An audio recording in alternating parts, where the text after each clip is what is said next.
Hi everyone, ये मेरे पास एक मेल आया था तो मुझे इससे रिलेटेड बात करनी थी। हो सकता है बहुत सारे लोगों को ये सवाल हो।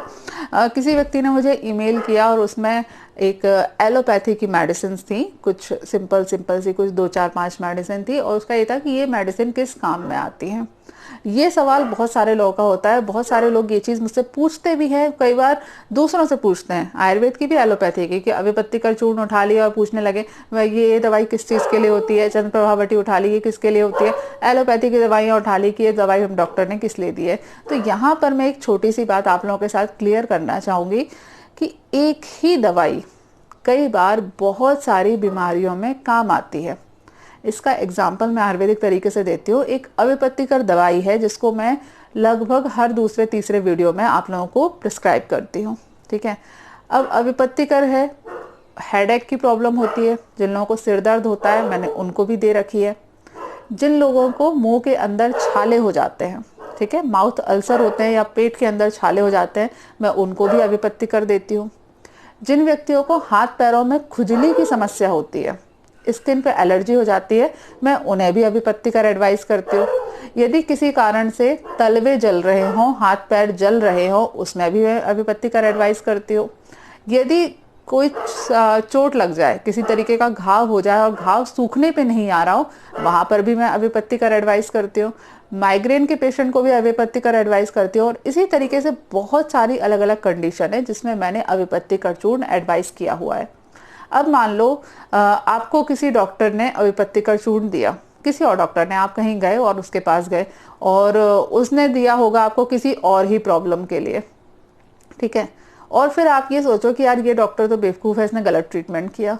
तो ये चीज़ थोड़ी सी गलत है ना। इस चीज़ को अगर आप लोग थोड़ा सा समझ सको, एक ही दवाई अलग अलग कंडीशन में अलग अलग तरीके से काम आती है और ये नेचुरल चीज़ है और होता है। ठीक है, एक दवाई का नाम नहीं होता कि ये दवाई इसी बीमारी में काम करेगी।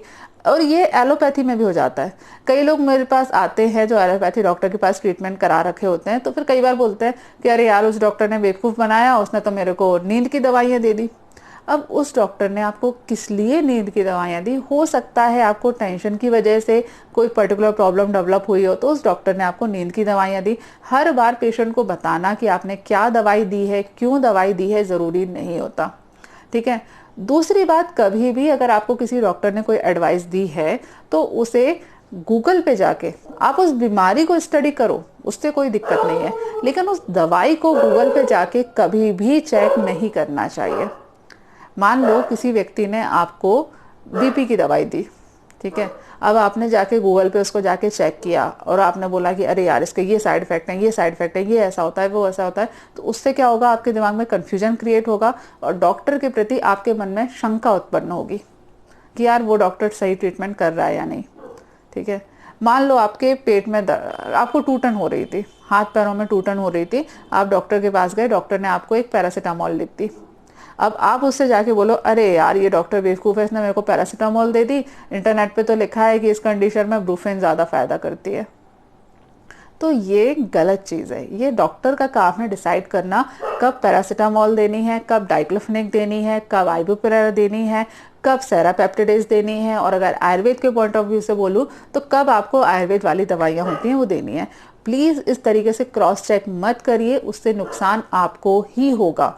आपको इसलिए होगा क्योंकि एक दवाई डायग्नोसिस के आधार पे, बीमारी के लक्षणों के आधार पे कम से कम 100 बीमारियों में प्रयोग की जाती है। कोई इंडिकेशन नहीं है कि ये दवाई केवल और केवल इसी बीमारी में काम करेगी, ऐसा नहीं होता। और यदि आप इस तरीके से दवाइयों का प्रयोग करोगे तो उससे आपको नुकसान होगा। ठीक है, ये इसलिए बताना ज़रूरी है क्योंकि ये बहुत सारे लोग करते हैं, बहुत सारे इंटरनेट पे देख के खुद अपना ट्रीटमेंट चालू कर देते हैं। एलोपैथी की दवाई, कई लोग आपने देखा होगा ना कि पेशाब में जलन हुई तो चंद्रप्रभावटी बिना मतलब के खा रहे हैं। खा लो, कोई बात नहीं, नुकसान आयुर्वेद दवाइयों के साथ ऐसा होता है क्योंकि वो वात पित्त कफ को बैलेंस करती है, इस वजह से साइड इफेक्ट कम पैदा करती हैं। बीमारी हो आपकी, ठीक हो या नहीं हो वो अलग बात है, एटलीस्ट साइड इफेक्ट नहीं आते, तो इसलिए लोग आयुर्वेदिक दवाइयों का प्रयोग कर लेते हैं। अब किसी एक व्यक्ति ने मैंने उनको ट्रीटमेंट दिया तो वो वापस उन्होंने मेरे को बोला कि क्योंकि वो जो जहाँ से उन्होंने खरीदा होगा, तो उसने बोल दिया मैंने एक व्यक्ति को बुखार के लिए आरोग्यवर्धनी वटी दी। अब जो आरोग्यवर्धनी वटी होती है उस पर लिखा होता है त्वचा के रोगों में लाभकारी, ठीक है, त्वचा स्किन डिसऑर्डर में लाभकारी। अब उसको लगा कि यार बुखार की कंडीशन में डॉक्टर ने आरोग्यवर्धनी वटी क्यों दे दी, ये तो गलत है ना। लगा होगा, ज्यादा लोगों को कंफ्यूजन हो जाता है, और ये चीज सब में होती है, ऐसा नहीं कि मैं अपनी केवल आयुर्वेद वालों की बात कर रही हूँ, सभी में होती है। तो प्लीज ऐसा मत करिए, ऐसा आप लोग करोगे तो उससे नुकसान आपको ही होगा, और कुछ इसमें फायदा नहीं होने वाला। दिमाग के अंदर कंफ्यूजन क्रिएट होगा, और कंफ्यूजन क्रिएट होने के कारण आप लोगों को आगे और ज्यादा प्रॉब्लम आएगी। तो प्लीज हम्बल रिक्वेस्ट है आपसे, इस तरीके की चीजें मत करिए, ठीक है। चलो आज के लिए इतना ही, नेक्स्ट वीडियो में मुलाकात होगी, तब तक के लिए stay healthy and be happy, good bye.